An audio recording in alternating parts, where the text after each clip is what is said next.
Elbas FM selalu mengudara untuk Anda.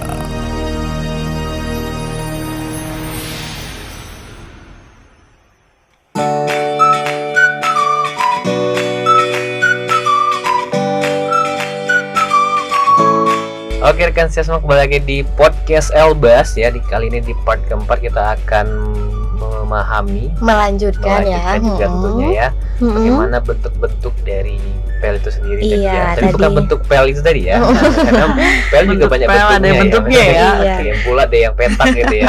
Tapi maksudnya bentuk-bentuk dari pemberdayaan ekonomi lokal yang akan mungkin digarap nantinya oleh para mahasiswa ya kayaknya. Nah, ini gimana nih Mem? Kelanjutan episodenya. Oke, masih ada kelanjutan ya. Iya. Kita karena terakhir nih. Di PEL tadi kan kita bisa memilih, misalnya mahasiswa itu suka di bidang makanan atau minuman, kemudian juga kerajinan atau juga suka daur ulang sampah juga kan, yang kreatif-kreatif ini mungkin bisa memilih. Nah, lalu ini mahasiswa itu adakah sosialisasinya nantinya atau yang mendorong nih? Tadi kan pemberdayaan itu harus didorong nih, Iya, harus didorong sampai jatuh ya. Dorong sampai jadi, jangan kasih kendor, itu maksudnya. Iya, jangan jatuh. Ya, jadi kita lanjutkan sedikit lagi ya rekan V dan juga rekan An sebelum kita nanti akhiri podcast untuk pemberdayaan ekonomi lokal ini ya. Nah, ini kalau kita lihat tinjau dari sisi teoritis ya terkait dengan pemberdayaan ekonomi masyarakat lokal, ini diambil dari pendapatnya Asy'ari dan ini juga berlaku untuk di mata kuliah PEL ya. Nah, menurut Asy'ari ini bahwa bentuk pemberdayaan masyarakat lokal itu di antaranya, berarti ini banyak ya. Di sini hanya 4 dari yang banyak-banyak itu ya. Nah, di antaranya adalah pelatihan nih rekan V dan juga rekan An. Jadi pelatihan itu harus diberikan ya, idealnya diberikan untuk kepada masyarakat supaya mereka punya mengerti dengan konsep kewirausahaan ya, dengan segala macam permasalahan di dalamnya. Jadi memberikan wawasan juga kan gitu ya, dengan adanya pelatihan menumbuhkan motivasi gitu ya.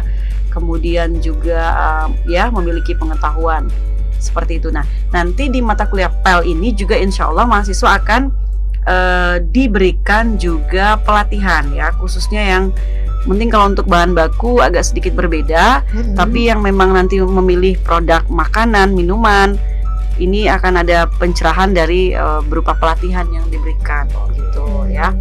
Nah, jadi nyambung ya, menurut teoritisnya begini, maka kita juga akan memberikan pelatihan. Nah, kemudian ada lagi pendampingan.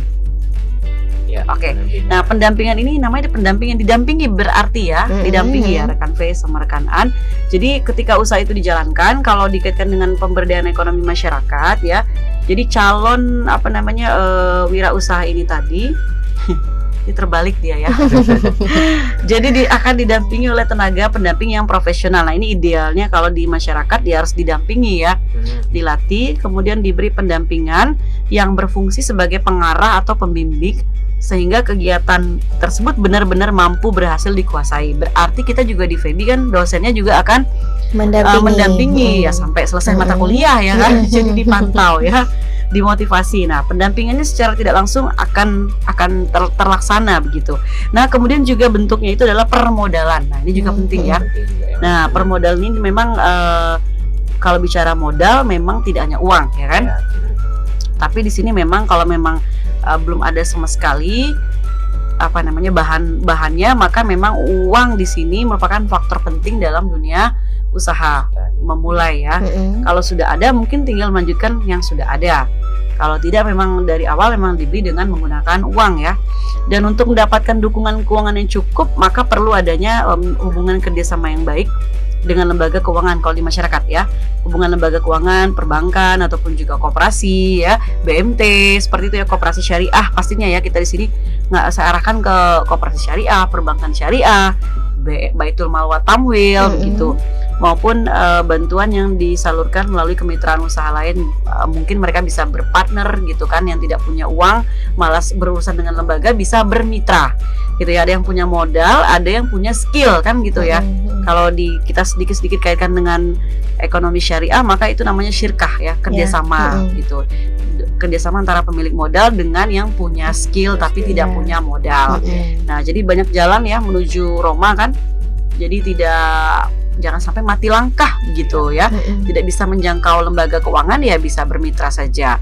Nah, nanti kalau untuk di PEL ini berarti mahasiswa memandirikan dengan menyiapkan budget mereka sendiri semampunya mereka ya, dengan kekuatan mereka secara berjamaah gitu ya kan. Nah, itu jadi mungkin tidak akan sampai, karena tidak skala besar, jadi tidak harus sampai meminjam kepada lembaga keuangan di sini, tapi juga bisa dengan swadana sendiri. Oke. Nah, kemudian satu lagi yang tidak kalah pentingnya dengan bentuk pemberdayaan itu adalah dengan jaringan bisnis, ya. Nah, jaringan ini atau networking gitu, ini juga bisa saling untuk melengkapi, saling memperkuat dan memperluas pasar. Ini juga penting apabila nanti kalau mereka ingin mempromosikan untuk supaya menjadi nilai tambah dalam artian memberikan pemasukan, maka mereka harus bisa mengembangkan networkingnya. Kalau sekarang nggak susah ya, jadi bisa selain melalui jalur pertemanan juga media sosial kan sudah membuat hidup menjadi lebih mudah lah, asal mau kan ya. Media sosial atau juga marketplace atau banyak lah ya yang berbau-bau online seperti itu, lebih bisa memperluas jaringan bisnis gitu ya. Oke. Nah, sepertinya itu ya yang bisa kita sampaikan di podcast kali ini, rekan An dan juga rekan V. Tanpa terasa ya sudah 4 part ini ya. Oke. Dan untuk mahasiswa sekalian yang mengambil mata kuliah ini, nanti jangan lupa untuk berkomentar tentang apa yang mereka maknai dari PEL ini ya, di kolom komentar ya. Atau juga mungkin mahasiswa nanti mulai memilih nih bagian-bagian mana mungkin di bidang makanan, minuman tadi, kemudian atau kerajinan. Dan jangan takut di mata kuliah PEL ini nanti kita akan adakan pelatihan ya Mem ya, kemudian didampingin juga oleh dosen-dosen ya kan? Kemudian juga tentunya permodalannya juga mungkin nanti tetap semangat walaupun sendiri ya permodalannya ya. Tapi jangan khawatir nih rekan setia ataupun mahasiswa yang mengambil mata kuliah ini nanti, tenang saja, modalnya tidak sebanyak yang mungkin kalian pikirkan ya Mem ya. Kemudian juga nantinya ada juga jaringan bisnis. Nah, jadi ini mungkin mulai dari kita memasuki kuliah sampai mungkin jaringan bisnis ini bisa terjalin sampai kita lulus mungkin ya Mem ya. Iya.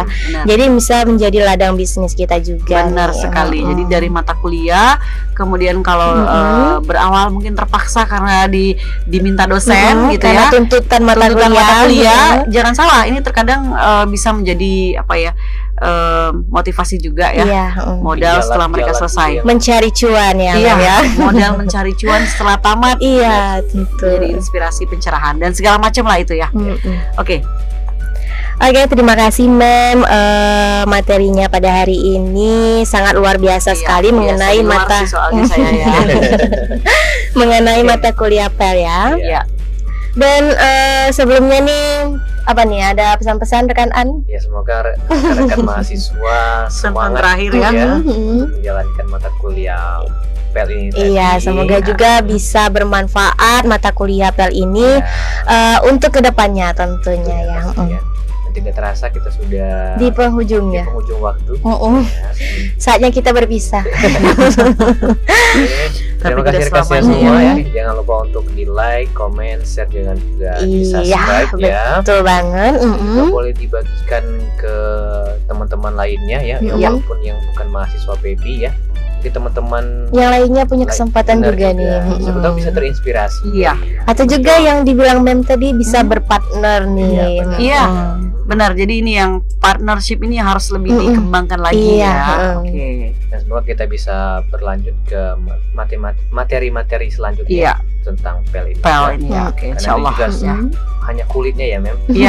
Jadi ini memang PEL ini memang begini ya rekan An dan V, memang dia secara global lebih ke, dan selebihnya lebih ke praktek-praktek memang ya.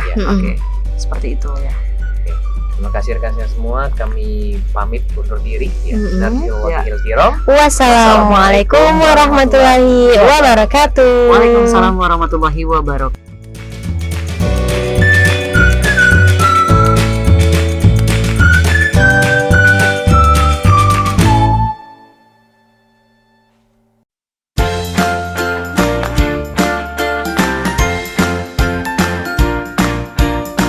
mana saja dan kapan saja. Pastikan Anda selalu menyimak 97.6 Radio Elbas FM.